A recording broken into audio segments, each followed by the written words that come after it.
Hey guys. I see it. Hello. How are you? Let, yeah, fine. Sayed, let's start with a short blitz. B2B or SaaS? Oh, SaaS always. Okay, you need to choose only one. Head of sales or account executive? Account executive. Okay. Churn rate or acquisition? Turn right. Okay. Qualification process or closing tactics? Qualification. Okay. Prodigy or Limbiskit? Prodigy. Okay. Yeah, Nice. welcome. Welcome to Salesmate Podcast, Sayed. How are you Yeah, doing? thank you so much for having me. I'm really doing really well. Like I said, I just been to a dentist, so if I sound weird, it's just because I've been to the dentist. But really, thank you for having me. Appreciate it. Cool. Very good.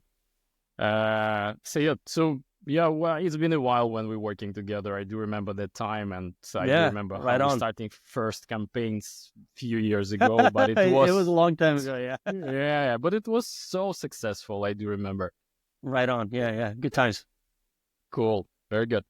So yeah, tell us about yourself. What you are doing right now? What company you're running? What is a team inside? Something like that. Yeah. Our followers want to know this. Absolutely. So I'm the VP of Sales and Success at Hubstaff. I joined about 4.5 years ago. Company was doing like a few $1 million in ARR. When I joined, it was right in the COVID burst that was happening. Oh, And I joined, and the company's doing quite well right now. We never really had a sales motion; it was very self-serve, and now we have a sales motion. We have a self-serve motion. Um, and pretty soon after we started the first ever sales team at Hubstaff, we realized that, well, what do we do with all the customers that are coming in? How do we manage them? And then we started a success team, had some experience with it. So I don't know, it just happenstance. I became both the VP of sales and success, and it just from there, it snowballed into something bigger. So yeah, exciting things. Been doing that for a while now, and yeah, that's pretty much me right now in terms of where things are. Nice. perfect. Interesting.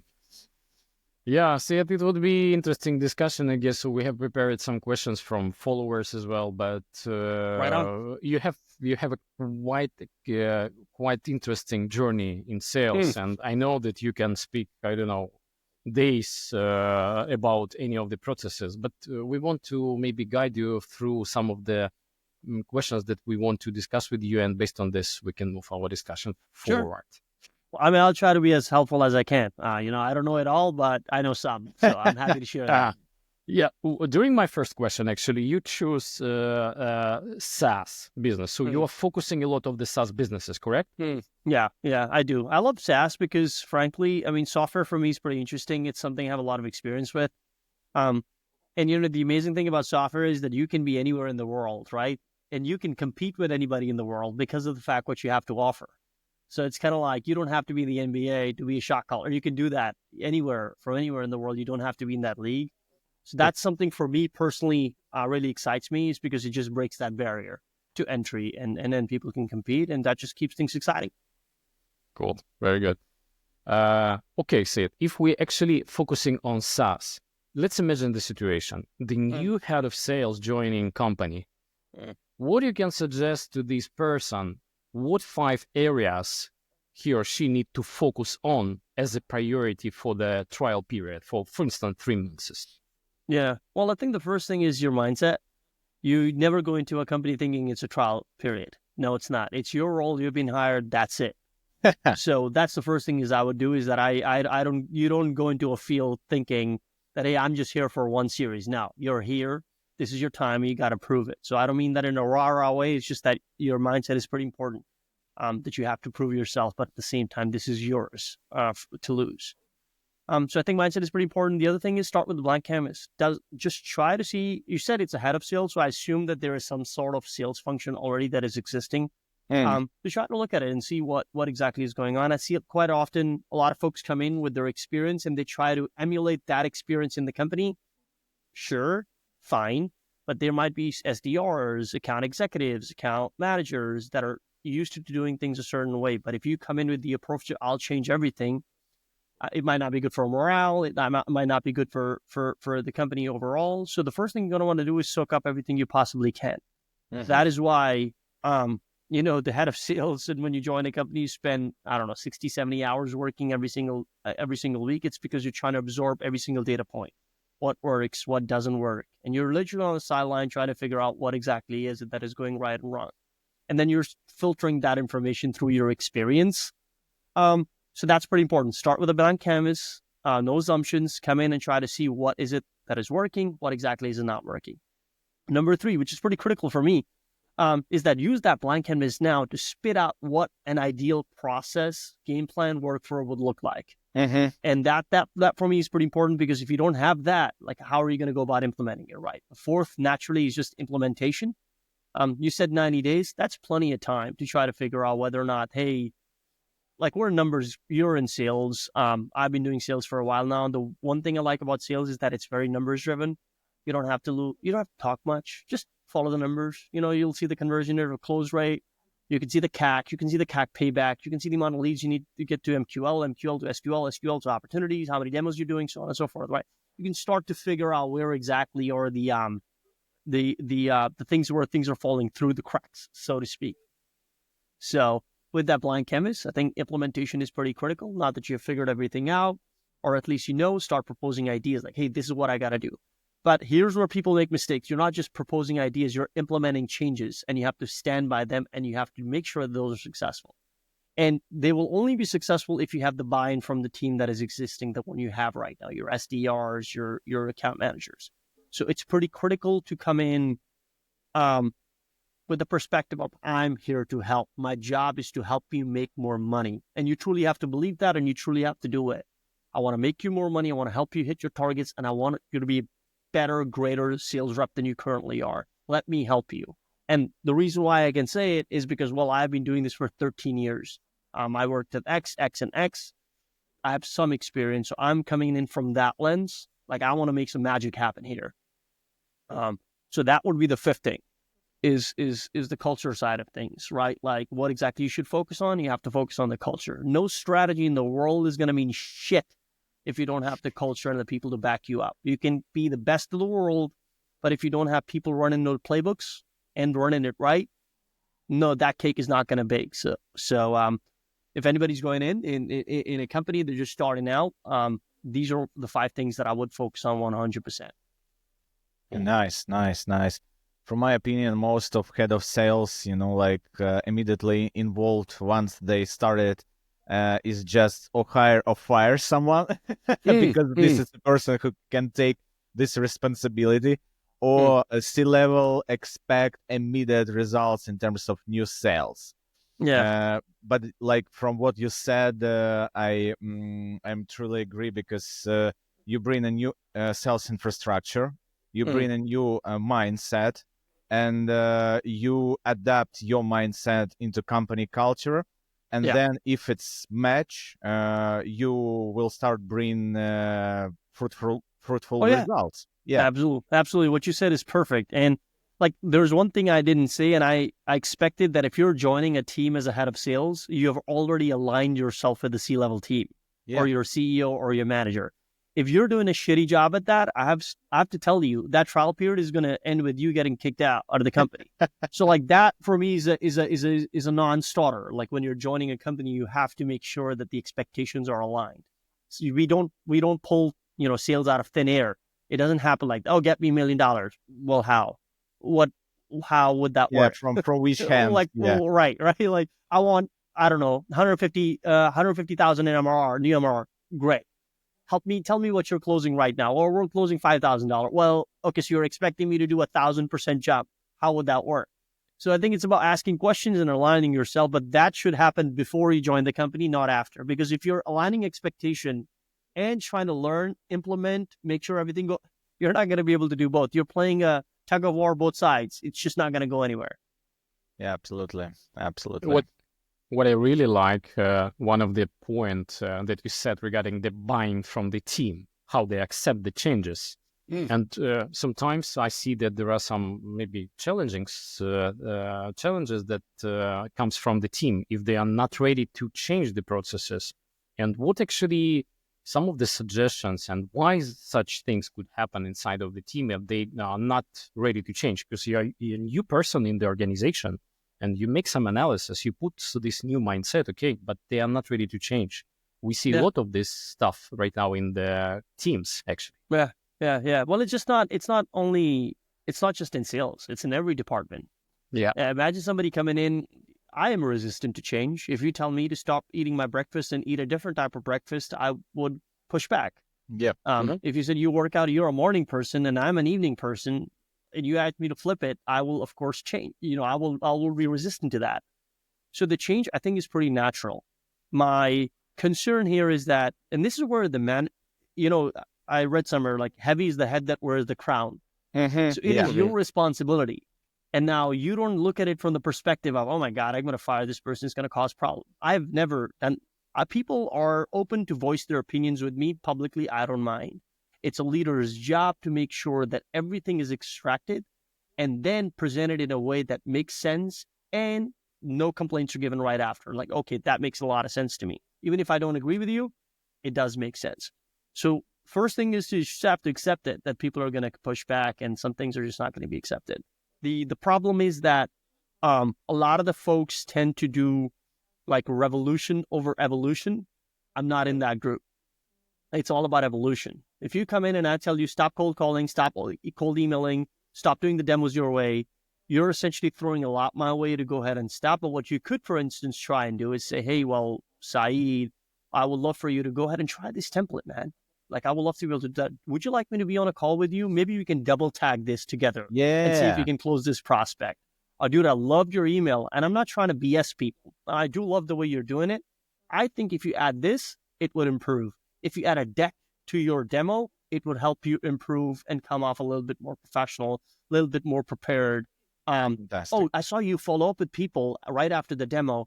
If you'd follow up a little bit later with more details, maybe the recording, a little bit summary, use ChatGPT, Claude AI, whatever, to help you jazz that up, I promise you it's going to make a great impression. It helps you set apart, just aside from anybody or other reps that are out there, because not a lot of reps are going ahead and doing that.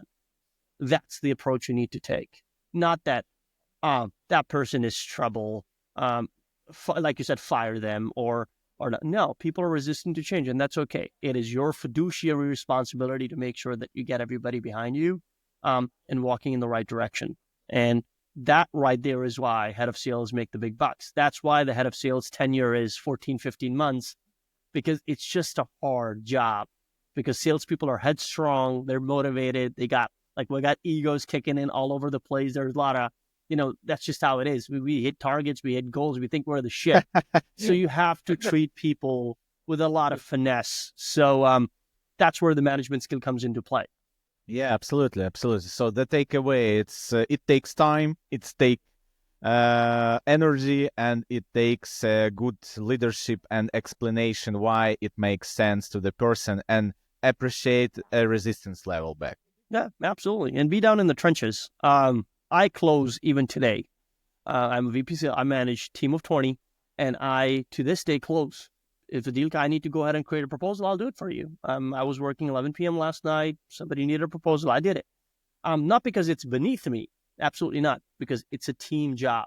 Yeah. Let's get in. Let's try to elevate that. So if folks see you down in the trenches, working with the people, you're the man of the people or woman of the people, and you're actually doing the thing, I promise you, they will. The words don't need to be said then. The action will speak a lot louder then. Amazing. Cool. Let's move forward, Syed. It's a very, very deep discussion in terms of the specifics, and you bring a lot of the value. From your opinion, if there is any difference between salespeople in SaaS or B2B business, like service business? Managers are managers, and salespeople are just salespeople. If you think about sales, sales hasn't really changed much in over a century. If you go back, it was more about, hey, I'll give you a tomato, you give me rice, I will give you wood, you give me a rock. Sales is pretty much that. I have services to offer. You have a pain point that needs resolving. Let's go ahead and do it. The only thing that has changed is the medium. Now we converse through email, through Zoom. We have this right now. There is a lot of like in-person conferences. So the medium is the only thing that has changed, but everything else is the same. It's about same basic principles, like going back 12 years, 13 years when I was reading predictable revenue about Bant, and all that kind of like things. It's the same exact thing. It's just that everything is now a little bit more fancier. There's a little bit more complication involved to it. So do I think, is there a difference in those people? No, it's the same exact thing. It's just, it requires a different type of customer that you're going after, a different type of business that you're going after, a different person you're selling to, a different ICP. The only thing I would say is that no matter what type, you're in SaaS, B2C, you just need to know your market really, really well and your clientele really, really well. You don't do that. If you don't do that, you'll still close deals, but you will never be at the place where you could possibly be. And this is the one thing I would say reps discount the most. I was like, I know what it is. Well, do you really know the ICP though? Yeah, it's that. Do you Yeah, really that's know the easy, ICP? yeah. Yeah. It's those guys with that guys. I was like, okay, what guys? Right. So that's very important, is that the more you understand, like to give you an example, I was talking to one of the partners the other day, and he kept talking my language. Like literally, I was watching a YouTube video, it was like customer success manager, CAC. He talked about NRR, so net revenue retention, gross revenue retention. I was like automatically hooked. Like I was talking my language, and the video was nothing to do about customer success. That's all there is to it. And if you can speak that with confidence and converse with people, that only happens if you understand the market well enough. You don't have that information, still close deals, but you'll never have that connection with a prospect or a customer. And that is critical, no matter what field you're in sales. Yeah, that's again some takeaways. Again, sales managers believe that they know too much. Well, yeah, we have that problem, unfortunately. Yeah, another takeaway that still need always update the knowledge. Right. And thoughts, if there is no connection between you and the client, it doesn't matter from which service, B2B, SaaS, whatever industry you are, it's just not connection. Yeah, right. Yeah, absolutely. You could be selling jets. I don't really care. You know, I could do that well as well, but you need to understand that market well enough to be able to go in and sell. Interesting. Yeah, I remember the situation when we were entering the organization with Anton, and they have an ICP that they have created 5 years ago, and it was posted on Confluence, and we checked this, and I asked them if something changed within these 5 years or 4 years in your ICP or approaches or something like that. But they didn't implement any changes within this process. And the conversion rate was lower and lower and lower. So, yeah, absolutely. Yeah, it's really. just one generation, like it's always every 10 years, it's new generation of people, but they believe they will sell it. But like, even if you think about the sales techniques, tactics, tools, like if you use the same approach as you did 6 years ago, even 4 years ago, it's not the same anymore. Yeah. We're like people, there's just so many things that are happening. I sometimes feel obsolete, right? And the only way you can keep up with the times is to keep up with the times. That's absolutely. Exactly. It's always looked like that. I'm close to 40 right now, years old.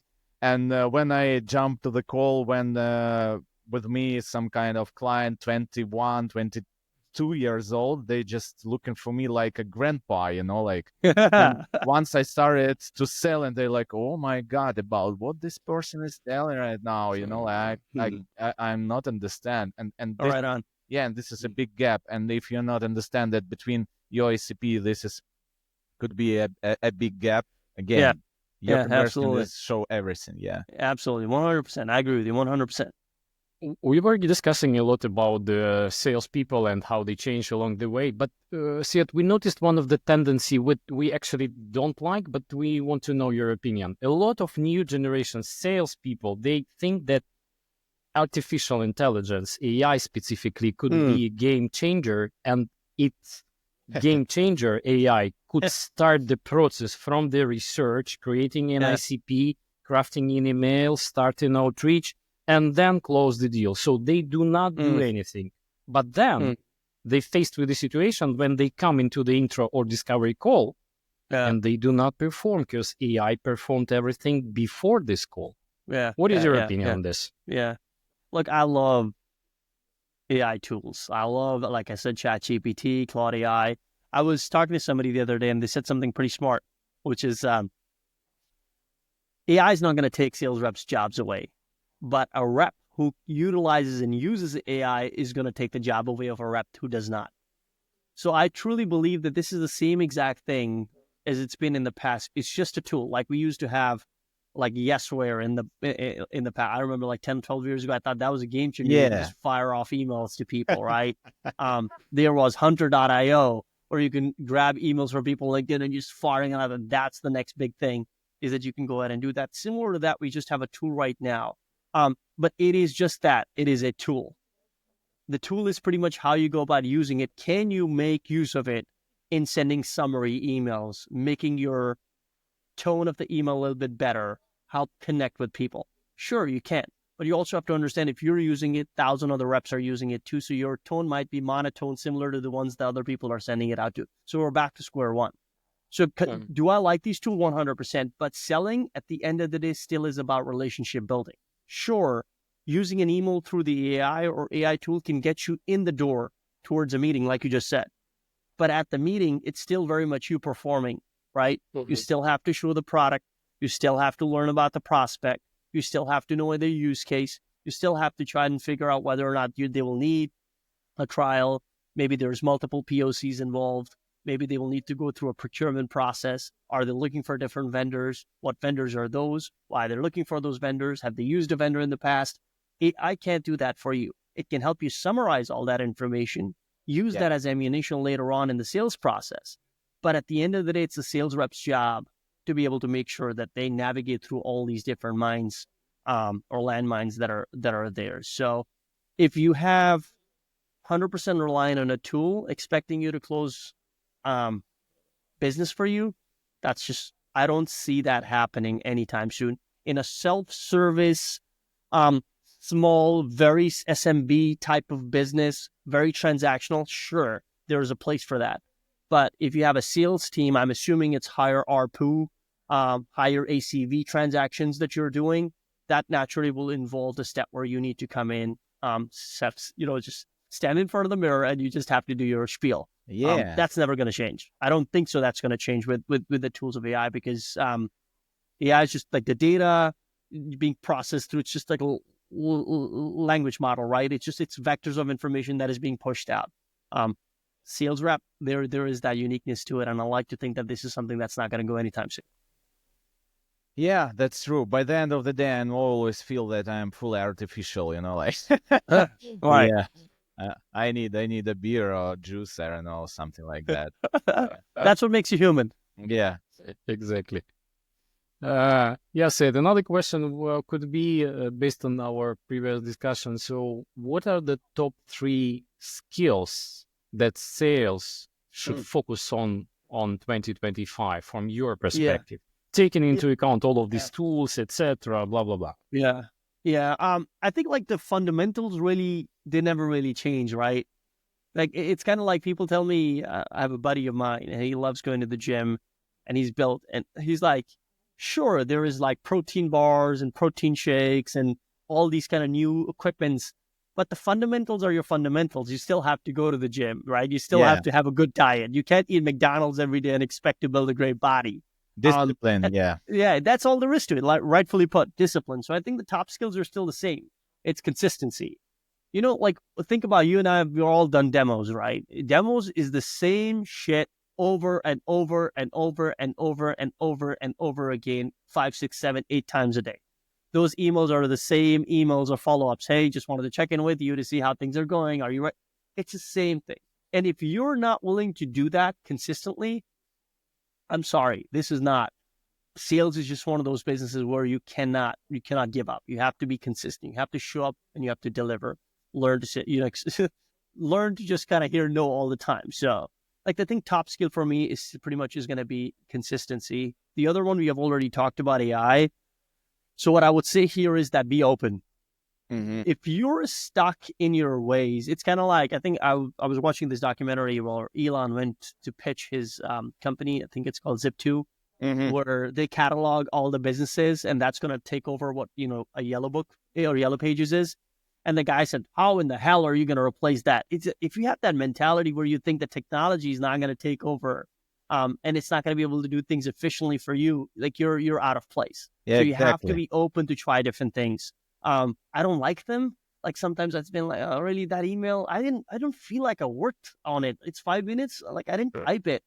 You don't have to type it. That just means you can get the first draft from there and then use your tone, your panache, your skill in there. So I think like being open to changes, it's pretty critical. I think last for me is your ability to adapt, which is tied to number 2. Sales is all about adaptation. In a demo, in a meeting, things not going your way. Your success is largely tied in this business in your ability to adapt to any situation you're thrown in. If you can do that consistently and you're open to change, you are what I would call a threat. You should be watched out because that is a rep that is is not breakable in a lot of different ways. And if you have that kind of rep and you have that kind of mentality, you can go quite a long way with this one. Super. Again, from my side, takeaway regarding your first point. Right now, everyone is struggling with what? When you started your day, okay, mom is calling. Here is on Slack client pressuring me. Yeah. The dog is barking. So you just started prepare yourself for work.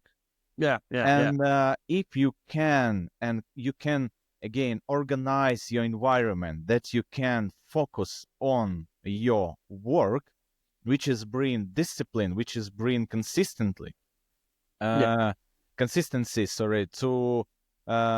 bring every day some in done status, some kind of task. Right on.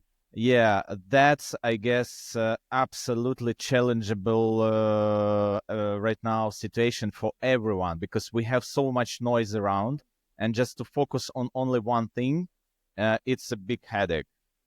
Yeah, right on. Yeah, absolutely. I mean, like, look, you just have to put your headphones on, close the door, and you have to get work done. That is not going to change. AI will help you get maybe an hour out of that, but everything else you still have to do, right? So at the end of the day, I agree with you 100%. Like, no distractions, turn it off, just do your thing. That's the only way you're going to get anywhere, right? Is where you can be consistent, sure, but you have to consistently be focused. So I'll just add that in there.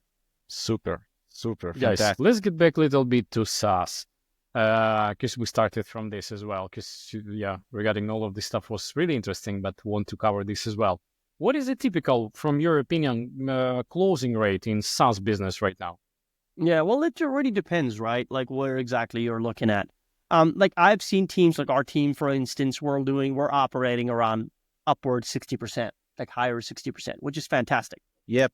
But then again, I've seen businesses that do 20%. I've seen companies do 30%. And you really kind of have to figure out, and this is where I say you always work backwards when it comes to numbers. Okay, if it's 30%, why? Is it because you're being too liberal with your qualification process, with your deal creation process, and so on and so forth? Well, if it's 60%, maybe are you being too strict with your deal creation process and your qualification process?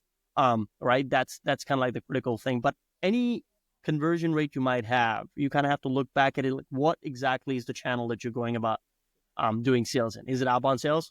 Conversion rates are going to be lower naturally because you're dealing with a not hot prospect, so to speak, right? There's a lot more calls you need to do to get the people booked meetings, a lot more meetings you need to do to get qualified leads, a lot because they were cold intent to begin with. But if it's inbound sales, well, that depends how many leads you have, right? And what exactly is the team size that you're dealing with? Like we deal with a lot of SMB mid-market, right? So that's your anywhere typically from 11 users or 11 employees up to around 500 or 1,000.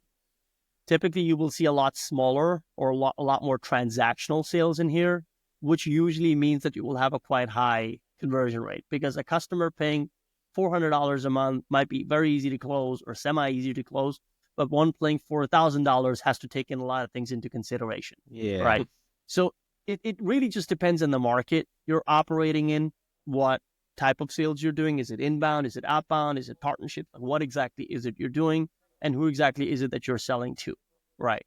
You're selling maybe to Intel once a year. That's fine. Your conversion rate might be, 4%, but you're also making $5 million out of that. or you're closing 600 new customers with an ARPA of about 220 and your conversion rate is 50%. Well, that makes a lot more sense because $20 or $500 getting out of a customer, it's okay with a very rapid sales cycle, monthly motion, no annual sales. There's no need to sign a contract. So judging by all of that, but that's what I would say is like anywhere from 30 to 50 is a sweet spot where you want to stay at, because at any given time, if it's going below 30%, you really have to check it and try to figure out like what exactly is going wrong. Like 1 out of 3, I'll take it. But if you're only creating deals when you've gotten a yes, we are going at it, but that's not a deal then. That's not an opportunity at that point. That's just a done deal or a verbal you've gotten. So you just have to figure that out and constantly monitor it. Yeah, fantastic. You know, like I'm really appreciate what you're saying, Syed, this in this podcast, because for me it's just, you know, like I'm talking with my best friend regarding regarding all the issues I am facing during the job, and regarding the numbers. Yeah, Alex. Once we are doing consulting time to time for IT companies, we just checking this conversion rate as well, and time to times we are completely shocked because people really look super professional. People really behave like real great professionals. Yeah. But we are releasing that the close rate, it could be 10, 5, you know, like 15, and in some case you just like, oh yeah, this is complicated B2B selling process, you know, like, and everything is complicated. Yeah, that's hard, man. That's why I have so much bad, you know, like conversion rate. Yeah. No, I mean, I agree with you 100%. But like, I just like, there's an advice for every salesperson out there is that before you commit to any number, like you asked me a percentage question, ask questions. Try to, like, there's a lot of vectors that you need to have before you say, yeah, I think 30% makes sense or 40% makes sense. So yeah, it just really depends. Like when it comes to numbers, really the devil is in the details. Yep. So you want the details first before you shoot out a number, because people have a very good memory. They'll remember that percentage. They're like, well, you're not close to that. Then what's happening? Oh, well, it's because of that. Yeah, and then there is a tendency who has a close rate around 5 or 10%. When you're asking where is your calls recording, they do not have calls recording. Yeah, or demos. And then you're jumping finally on the first calls recording, and everything is clear for some of the reason they do not close. Yeah, the problem is not the customer. Maybe problem is within the process. And usually I think that's the case, is that before you start blaming people out there, I think it's a good idea to kind of like do a very good retrospect and try to figure out, hey, where could they should be? And that's where, like I said, the managerial skills come into play, right?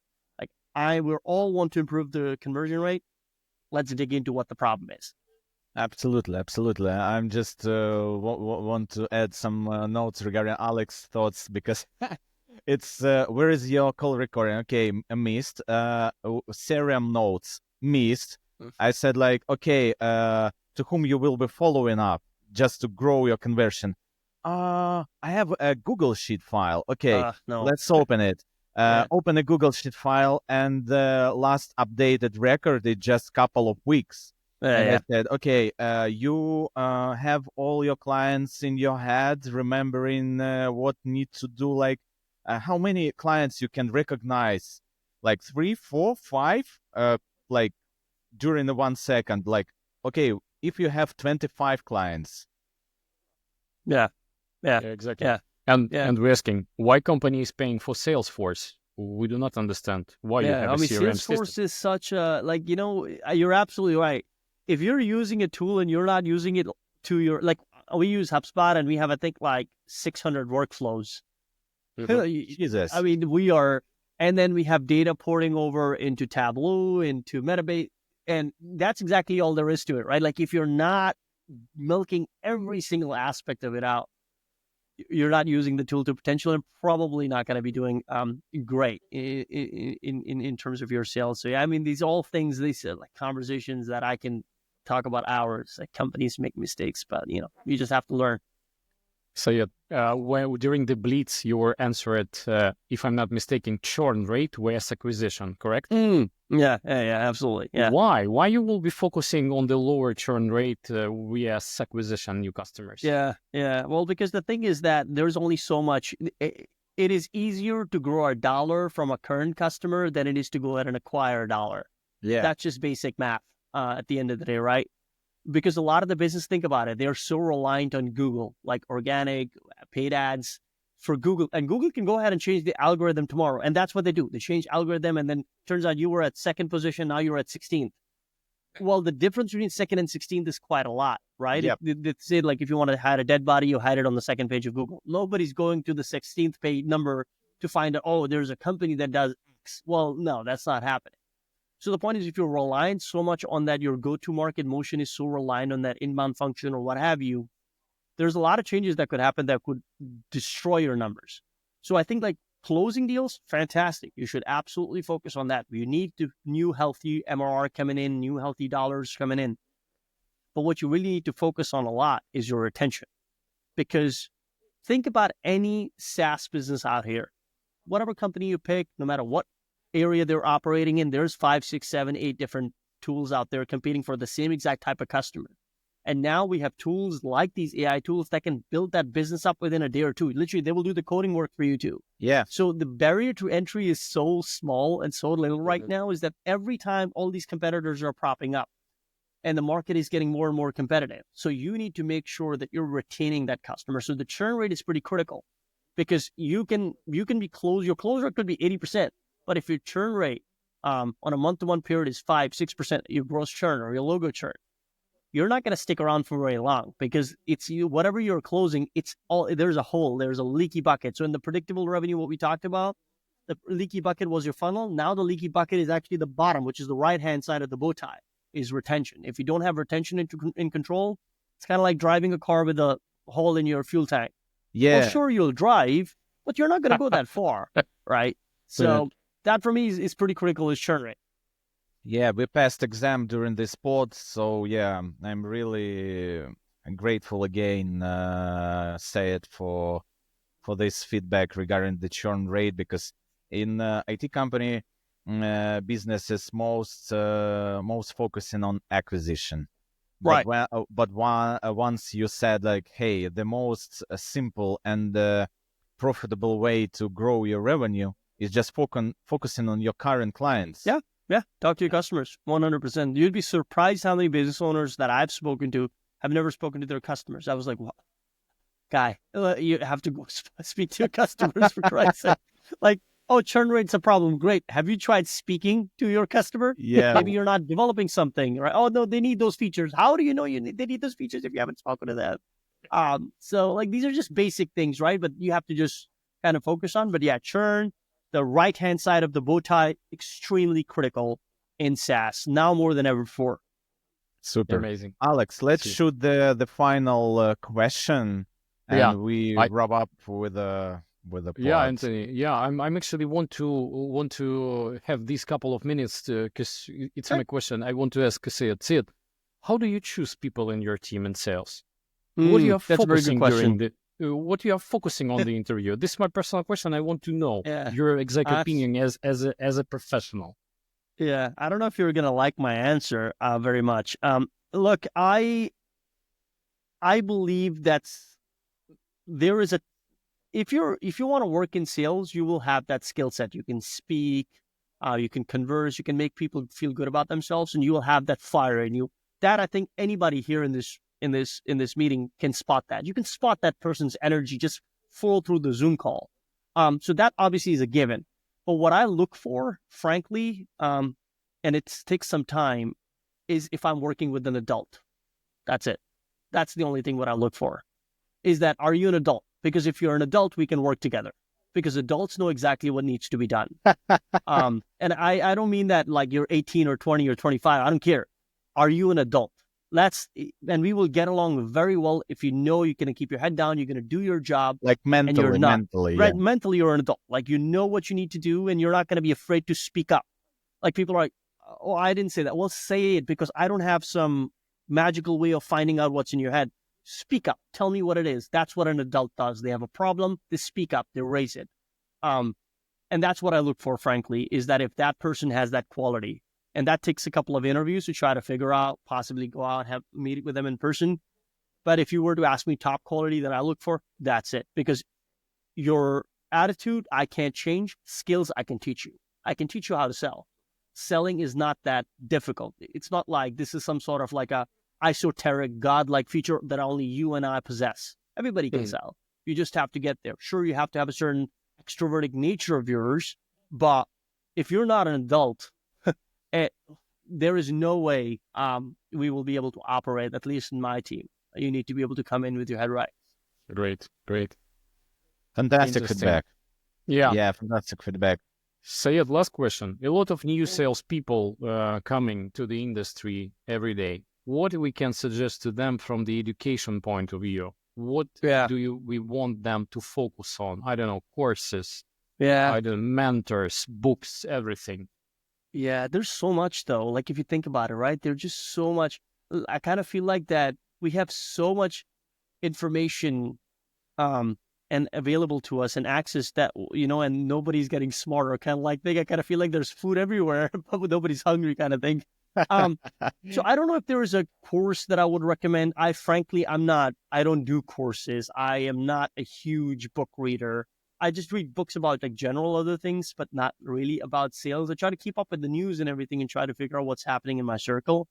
What I will say is that, and it's coming back to the previous thing I said, just stick with the basics. Try to understand that. I mean, not about, don't think about like, hey, how can I leverage ChatGPT into improving my close rate? Stop that. First, figure out how is it that you're going to go ahead and do a better presentation. And there's a lot of good people out there like Chris Orlob. I used to love Steady FT back in the day. They have a very good blog, sales.com, that go ahead and do that. You should guys check this podcast out. Like you guys talk about sales. Generally, the thing is, it is not about what you're reading and how much you're reading. It's about implementation. So if you want to improve your qualification process, there is so much information. Even if you just simply put qualification on Reddit, on Google, anywhere, people will give you litany, MedPick. There is like band, there is bandpick. There's just so many different things. Sure, pick one, understand the fundamentals of those things, and try to implement it. I have this kind of like feeling, and I get this feedback a lot, is that people focus so much on reading. Sure, you should do that, but it's about implementation. Try to implement some of those basics and everything. Knowledge, literally, there's a ton of it out there, and you don't have to pay for it. It's all free. Yeah, brilliant. Right now, this is a trend of learning and teaching everyone and everything, but still not progressing in implementation and execution. So yeah, because it's fun, right? It's kind of like a rocking chair. Yeah. You're having fun. It gives you something to do, but what you realize is that you're not going anywhere. Yeah. Right? You can read books, great. What have you done with that knowledge you just procured? Yeah. Well, I enjoyed reading it. Well, then you're reading fiction because you're not doing anything with it, right? So if it's really MedPick, then do MedPick. If it's that, then do that and try to figure it out if this is going to work for you. Implementation is key. So if you're spending, an hour reading, spend 5 hours implementing. There should be 1-to-5 ratio, in my opinion, of learning and then applying. Yep. Back to basics. My takeaway. Back to basics, yeah. Cool. Very good. So yeah, it was amazing. Almost 45 minutes, to be honest, because yeah, thank you. Yeah, like a good warm shower. I don't know. It's right on. Fantastic everything. Time. The level of your knowledge, energy, everything. So it was a pleasure. Really host you here because you are. I appreciate it. Thank you. And thank you. Sorry for punting this a couple of times. I've just been sick, kids sick. It's just the weather, and so I really appreciate you. Your gracious hosts. Thank you so much for that. And I really appreciate your time. Thank you. So, good luck, everyone. Yeah, absolutely. Thanks for our podcast team. So it was 52 podcast with Syed. Thank you very much. Syed, please do not quit. Hold a minute.